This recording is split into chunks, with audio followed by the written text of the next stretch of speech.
મિત્રો શૈલેષ પંડ્યા ભીનાશ યુટ્યુબ ચેનલના ટ્રેન્ડિંગ ટોપિક્સમાં નેપાળ અને ઝેન્જી વચ્ચેની જે અત્યારે પરિસ્થિતિ સર્જાઈ છે એ વિશે વાત કરવી છે. નમસ્કાર દર્શક મિત્રો, નેપાળમાં 4 દિવસથી અરાજકતા સર્જાઈ છે. 7મી સપ્ટેમ્બરે જાણવા મળ્યું કે કાઠમંડુમાં યુવાનો ઝેન્જી જે 1997થી 2012 સુધીમાં જન્મેલી આ જે પેઢી છે એ કાઠમંડુના રસ્તાઓ ઉપર આવી ગયા. કારણ હતું કે સરકારે 26 સોશિયલ મીડિયાની સાઇટો બંધ કરી હતી. સરકાર દ્વારા જાણવા મળ્યું કે આ સાઇટોને રજિસ્ટ્રેશન કરાવવા માટે પહેલેથી જ કહેવામાં આવ્યું હતું. તેમાંથી ચાઇનીઝ ટિકટોક અને એક્સનું વર્ઝન જે ચાઇનીઝ છે એમણે રજિસ્ટ્રેશન કરાવ્યું ને 2-3 સાઇટો ચાલુ હતી. 26 સાઇટો 7મી સપ્ટેમ્બરે બંધ કરી દીધી. હવે યુવાનોને એમનો ધંધા રોજગાર બધું જ ઓનલાઈન વોટ્સઅપ ફેસબુક યુટ્યુબના માધ્યમથી જે ચાલતું હતું એ બધું ઠપ થઈ ગયું અને હવે ઝેન્જી રસ્તા ઉપર છે. કાઠમંડુના રસ્તા પર બબાલ શરૂ થાય છે જે સંસદ સુધી પહોંચી જાય છે અને સંસદના કોર્ટ ઓળંગીને તેઓ સંસદમાં આગ ચાંપી દે છે ત્યાં સુધીની બનાવો બને છે. ગૃહમંત્રી રાજીનામું આપે છે. ફાઇનાન્સ મિનિસ્ટરને લાત મારતા બતાવ્યા છે આ ઝેન્જી આ જે આંદોલનકારીઓ છે. અને પછી પ્રધાનમંત્રી કેપી શર્મા ઓલી જે પીએમ છે એ રાજીનામું આપે છે. રાષ્ટ્રપતિનું પણ રાજીનામું થઈ જાય છે. આ બધી જ ઘટના 2 દિવસમાં તો પૂરી થાય છે. હવે આ પ્રોટેસ્ટ હવે ઝેન્જી આ જે કરી રહ્યા છે આંદોલન એમને સોશિયલ મીડિયા બેન કર્યું હતું એના વિરોધમાં પ્રોટેસ્ટ હતું. સોશિયલ મીડિયા સરકારે ચાલુ કરી દીધું અને છતાંય પ્રોટેસ્ટ ચાલુ હતા. હવે મુદ્દો બીજો આવે છે કે ભ્રષ્ટાચાર હટાવો. હવે મારે મૂળ વાત ઉપર લઈ જવા છે. હવે ધીરે ધીરે ખબર પડે છે કે સોશિયલ મીડિયા સરકારે કેમ બેન કર્યું. એમાં ભ્રષ્ટાચારની વાતો યુટ્યુબના માધ્યમથી ફેસબુકના માધ્યમથી વોટ્સઅપના માધ્યમથી અને નેપો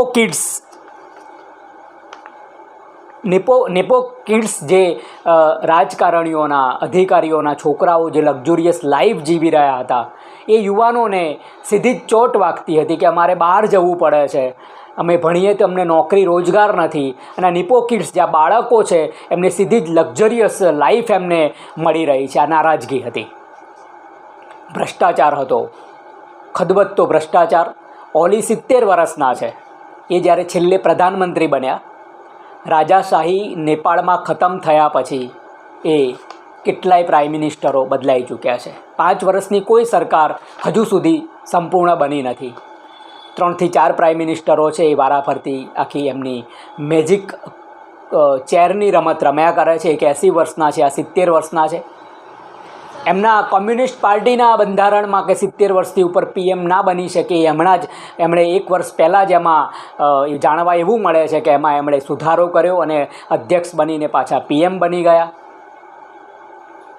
હવે પીએમ બન્યા પછી એમણે પાછા એમની પાર્ટીમાં યુવાનો માટે 32 વર્ષને 45 વર્ષની પાછી લિમિટ મૂકી દીધી અને એનાથી કેટલા યુવાનો એમના રાજકારણમાં હોદ્દાથી વિચલિત થઈ ગયા. અને આ કારણ પણ એમાંનું હતું જે આજે જ જાણવા મળ્યું છે બપોરે કે આવું પણ હતું.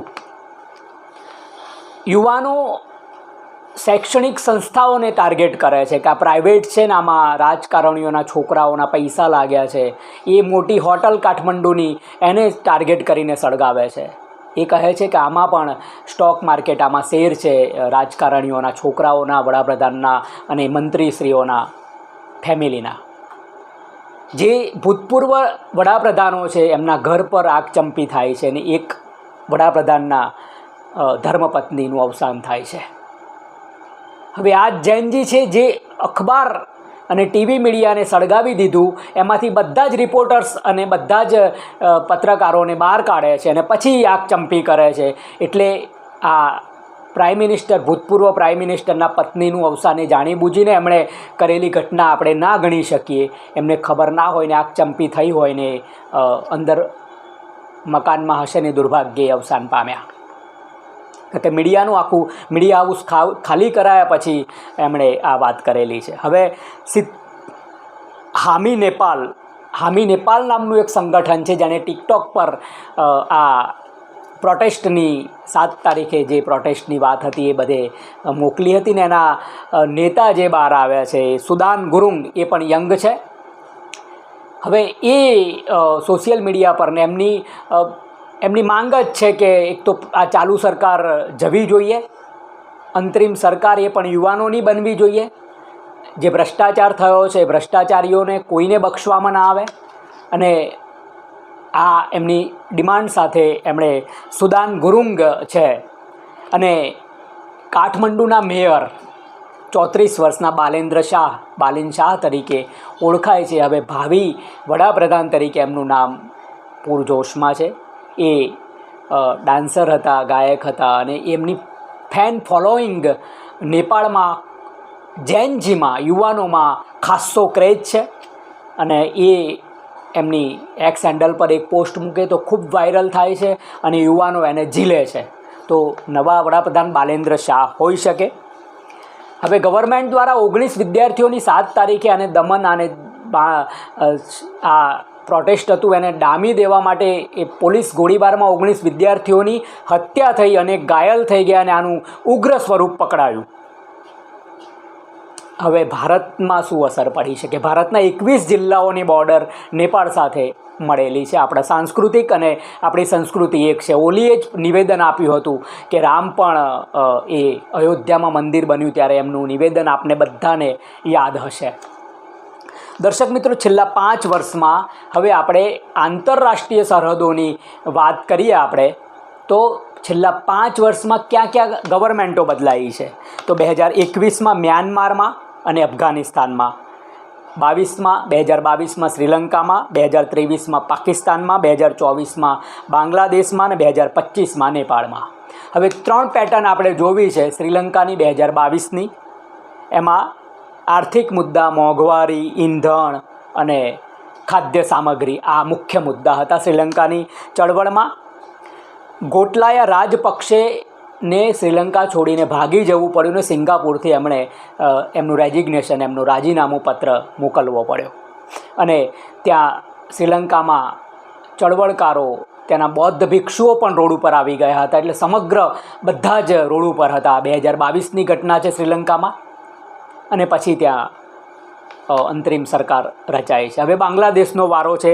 શેખ હસીનાજી બાંગ્લાદેશમાં 2024માં હમણાં જ એ પાછું વિદ્યાર્થીઓને અનામતના મુદ્દે સ્કૂલ અને કોલેજમાંથી શરૂ થયેલી આ ચળવળ એ પ્રોટેસ્ટના સ્વરૂપમાં ફેરવાઈ જાય છે ને શેખ હસીનાના વડાપ્રધાન હાઉસ પર આ ચળવળકારો પહોંચી જાય છે અને શેખ હસીનાજીને બાયપ્લેન ત્યાંથી ભાગવું પડે છે ને ત્યાં પણ અંતરિમ સરકાર આવે છે. હવે કોઈ ચહેરો આ એક્ટિવિટીનો બહાર આવતો નથી. ખુલીને આ ચળવળ પૂરી થાય ત્યાં સુધી આવતો નથી. એના નામ મુકાય છે અંતરિમ સરકારના, પછી પ્રધાનમંત્રી જાહેર થાય છે. હવે અહીં નેપાળમાં એવું કહેવામાં આવ્યું કે સોશિયલ મીડિયાને બેન કરવાથી આખી ઘટના સર્જાઈ છે. પણ સોશિયલ મીડિયા બેનની સાથે ભ્રષ્ટાચાર મુખ્ય મુદ્દો હતો અને એની સાથે રોજગારનો મુખ્ય મુદ્દો હતો. સરકાર દ્વારા એવું કહેવામાં આવ્યું કે સોશિયલ મીડિયાને રજિસ્ટ્રેશન કરવાની વાત થઈ છે અને એનાથી ઘણી બધી અફવાઓ ફેલાય છે. એટલે અમને રજિસ્ટ્રેશન કરાવે સોશિયલ મીડિયાની સાઇટો અને અમે અમારા દ્વારા ટ્રાન્સપરન્સી થયા પછી, સોશિયલ મીડિયા ચેક થયા પછી જે એમાં અપલોડ થાય કે જે તે હોય તે. પરંતુ એ 26 સાઇટો રજિસ્ટ્રેશન ના કરાવ્યું ને બેન થયું ને સોશિયલ મીડિયામાં જૈનજી અત્યારે એટલું બધું પ્રવૃત્ત છે, આપણને એવું લાગે એટલું એક્ટિવ છે. અને આ ચળવળ શરૂ થઈ. કેટલાય લોકો એવું માને છે કે ઓલી કોમ્યુનિસ્ટ ચાઇનાના એક કઠપૂતળી વડાપ્રધાન હતા અને એ રીતે જ ચાલતા હતા. હવે વાત ચાઇનીઝ કે અમેરિકાના કારણે આ વસ્તુ થઈ છે એની વાત આપણે છોડીએ, પણ એક જ પેટર્નથી શ્રીલંકા, બાંગ્લાદેશ અને નેપાળમાં સરકારો ઉથલાવી દીધી છે. ભારતની આજુબાજુની બધી જ સરહદો પર સરકારો ઉથલી ગઈ છે. મુખ્ય ભ્રષ્ટાચાર છે, ધાર્મિક વેરઝેરની ભાવના છે, ધાર્મિક મુદ્દે તમારામાં કોમવાદ ફેલાવવાની ભાવના છે, રોજગારની ભાવના છે, તમારા સોશિયલ મીડિયાના પોસ્ટ તમારી ડિલીટ થવાથી લઈને યુટ્યુબના એકાઉન્ટ બંધ થવા સુધીની વાતો છે આમાં. એટલે આ બધું દમન છે સરકારને. એના વિરુદ્ધમાં જે કોઈ વાત સાચી કરે એને ખોટી લાગે, આ દરેક સમયે આ બન્યું છે. કોઈ પણ સરકાર હોય એને ખોટું લાગે કે એના વિરુદ્ધમાં સાચી વાત થાય. હવે તમે મીડિયા, મેઇન સ્ટ્રીમ મીડિયા તો તમે ખરીદી લો. નેપાળમાં એ જ વસ્તુ થઈ, એટલે જ મીડિયા હાઉસને આગ ચાંપી દેવામાં આવી. હવે ભારતમાં પણ બધાને આનો પણ ડરવાની કોઈ જરૂર નથી, કારણ કે તમારે સમજવું પડશે કે આપણે શું કરી રહ્યા છીએ. તમે સારા છો, તમે સાચા છો, તો તમારે ડરવાની જરૂર નથી. બાકી માણસ કેટલો તમે એનું દમન કરી શકો. કેટલા અંગ્રેજો તો ખતરનાક દમન કરતા હતા, છતાંય એ વખતે કોઈ આપલે કોમ્યુનિકેશનના સગવડો ના હોવા છતાં 1857નો વિપ્લવ થયો અને 1947માં ભાગી જવું પડ્યું અંગ્રેજોને. એટલે change is rules of nature, પરિવર્તન એ સંસારનો નિયમ છે. અહીં કોઈ કાયમ ટકવા માટે આવ્યું નથી. આ બધાએ શીખવું પડશે, યાદ રાખવું પડશે. આપણે કોઈ સરકારની કે કોઈ પાર્ટીની વાત કરતા નથી, પણ પોતે બધાએ માણસ બનીને જીવવાનું છે અને માણસ તરીકે આપણને જીવવા દેવાના છે.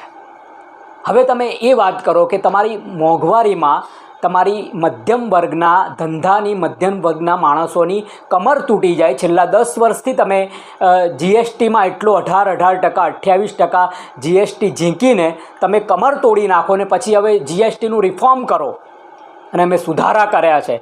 પણ તમને 10 વર્ષ પહેલાં આ વસ્તુની ખબર નહોતી કે આખી મધ્યમ વર્ગની કમર તૂટી રહી છે. તમે 10 વર્ષ પછી સુધારા કરો છો. 10 વર્ષમાં જે પરિસ્થિતિ થઈ છે, જે માણસો દેવાદાર થઈ ગયા છે, એ પ્રશ્નનો જવાબ તમે શું આપી શકો?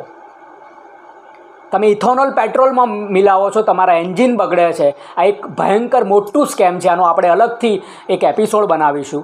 આ બધું જે થઈ રહ્યું છે એ જ્વાળામુખી એ ક્યારેક તો બહાર આવવાનો છે. એટલે બધાને જ આ ઘટનાથી એટલી તો ખબર પડવી જોઈએ કે આપણે જે કરી રહ્યા છીએ એ આપણે સાચી રીતે કરવું જોઈએ, સારી દિશામાં કરવું જોઈએ. આપણા ત્યાં આપણો મોટો ને વિશાળ દેશ છે ભારત. એટલે એ પ્રોટેસ્ટ કે એવું થવાની કોઈ શક્યતા નથી અને એવું થવું ના જોઈએ. આપણે ખેડૂતોનું આંદોલન કેટલા વર્ષો, કેટલા મહિના લાંબુ ચાલ્યું, પણ છતાંય શાંતિપૂર્વકનું આંદોલન આપણે ભારતવાળા ક્યારેય આપણે આ જે અરાજકતા ફેલાવી બાળવું એમાં આપણે ક્યારેય એવું કરતા નથી ને એવું થવું ના જોઈએ. આપણી દેશની સંપત્તિ છે આપણે એનાથી પણ આપણે કોઈ વસ્તુથી આપણે શિખામણ લેવાની જરૂર છે. આપણે એ વસ્તુને રિપીટ કરવાની જરૂર નથી. પરંતુ અરાજકતા ક્યાં નથી, ભ્રષ્ટાચાર ક્યાં નથી, એ આપણે પોતાની જાતને પ્રશ્ન પૂછવાનો છે. SCO શાંઘાઈ કોઓપરેશન ઓર્ગેનાઇઝેશનમાં જે બધા મળ્યા એ પછીની કદાચ અમેરિકા દ્વારા આ નેપાળની લપડાક હોઈ શકે.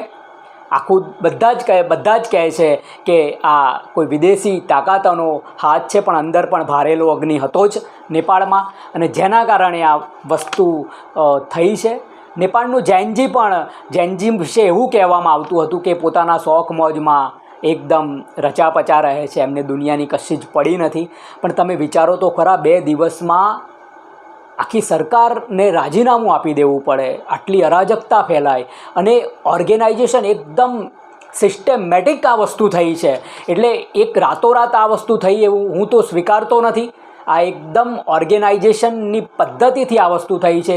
કોઈ ફેસ જો ભલે બહાર ના આવ્યો હોય, ટોળાનું નામ આપવામાં આવ્યું હોય કે આ જૈનજી છે, પરંતુ આ એકદમ ઓર્ગેનાઇઝેડ થયેલી વસ્તુ છે. અને એ સીધી રીતે બાંગ્લાદેશ, શ્રીલંકા અને આ નેપાળમાં આ વસ્તુ થઈ છે. આપણે સમજવાની જરૂર છે. ભારત લોકશાહી છે.